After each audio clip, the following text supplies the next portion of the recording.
నమస్కారం. వారాహి వైటీ ప్రేక్షకులకు స్వాగతం. ఈరోజు మనం చాలా తక్కువ ఇంగ్రీడియంట్స్తో చాలా తక్కువ టైంలో చాలా సులువుగా చేసుకునే స్వీట్ ఐటెంని తయారు చేద్దాం. ఈ స్వీట్ తయారు చేసుకోవడానికి కావలసిన పదార్థాలు: పచ్చి కొబ్బరి, పాలపొడి, పంచదార. కొబ్బరి ముక్కల్ని మిక్సీ గిన్నెలో వేసుకుని మెత్తగా మిక్సీ చేసుకోవాలి ఈ విధంగా. తర్వాత స్టవ్ వెలిగించుకుని కడాయి పెట్టుకుని 2 చెంచాల నెయ్యి వేసుకోవాలి. తాజా నెయ్యి తీసుకోండి, ఫ్లేవర్ చాలా బాగుంటుంది.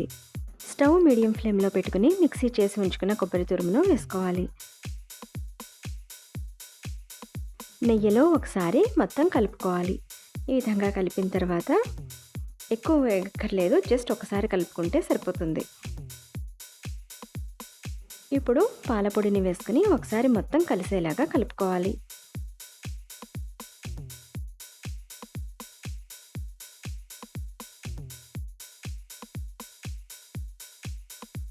తర్వాత పంచదారను వేసుకుని కలుపుకోవాలి.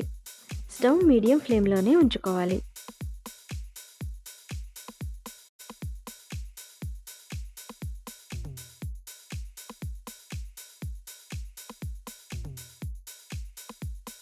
పంచదార బదులుగా పంచదార పొడిని తీసుకుంటే కుకింగ్ టైం ఇంకా తగ్గిపోతుంది. జస్ట్ మనకి పంచదార కొద్దిగా కరిగితే సరిపోతుందన్నమాట.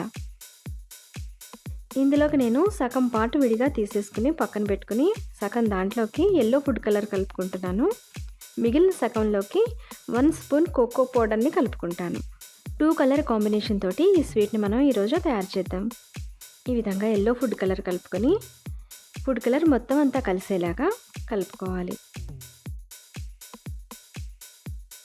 ఫుడ్ కలర్ కలిసేలోపు మనకి పంచదార మొత్తం కరిగిపోతుంది.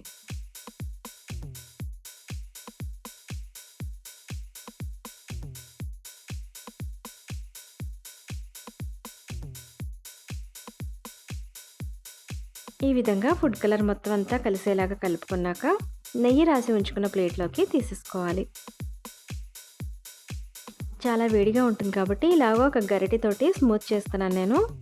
తర్వాత దాన్ని ఇలాగా ప్లేట్లోకి తీసుకోవాలి.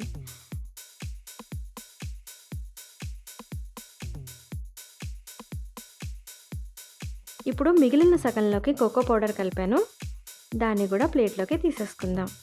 ఇందులో మనం కోకో పౌడర్ని యూజ్ చేసాము కాబట్టి ఇది చాక్లెట్ ఫ్లేవర్లో చాలా టేస్టీగా ఉంటుంది. మౌత్ మెల్టింగ్గా, చాలా సింపుల్గా, చాలా తక్కువ టైంలో అయిపోయే ఈ స్వీట్ని మీరందరూ తప్పకుండా ట్రై చేయండి. ఈ విధంగా ప్లేట్లో వేసుకుని దానిపైన ఇలా పెట్టి తీసుకున్నా కూడా మనకి ఈజీగా వచ్చేస్తుంది. ఇది ప్లేట్కి పెద్దగా ఏమీ అంటుకోదు.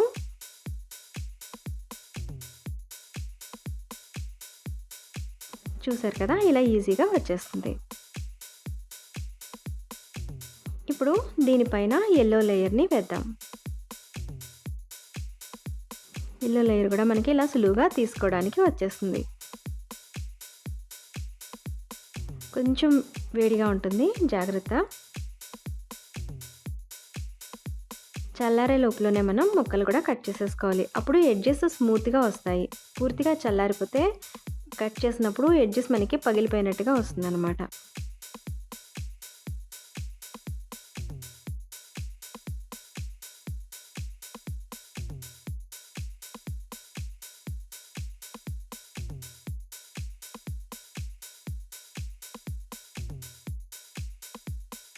ఇలాగ ఒక చిన్న డిజైన్ లాగా ఇచ్చాను. మనకి ఇది స్వీట్ షాప్ స్టైల్ లాగా వస్తుందన్నమాట. మొత్తం అన్నిటికీ ఆ విధంగానే చేసుకోవాలి. అంతేనండి, కోకోనట్ చాక్లెట్ బర్ఫీ సర్వింగ్కి సిద్ధంగా ఉంది. ఇంకెందుకు ఆలస్యం, మీరు కూడా ఒక్కసారి ట్రై చేసేయండి. రాఖీ పౌర్ణమికి ఈ స్వీట్ని మీరు తప్పకుండా ట్రై చేయండి. చాలా బాగుంది కదా టెక్స్చర్, టేస్ట్ కూడా చాలా బాగుంటుంది. కోకోనట్ చాక్లెట్ బర్ఫీని మీరందరూ తప్పకుండా ట్రై చేయండి. నా ఛానల్ని ఫస్ట్ టైం కనుక చూస్తుంటే సబ్స్క్రైబ్ చేయండి. ఈ వీడియో మీకు నచ్చితే లైక్ చేయండి, మీ ఫ్రెండ్స్ అందరికీ షేర్ చేయండి. మీ వాల్యుబుల్ ఒపీనియన్ని కమెంట్ చేయండి. మరొక సింపుల్ రెసిపీతో మళ్ళీ కలుద్దాం. నమస్కారం.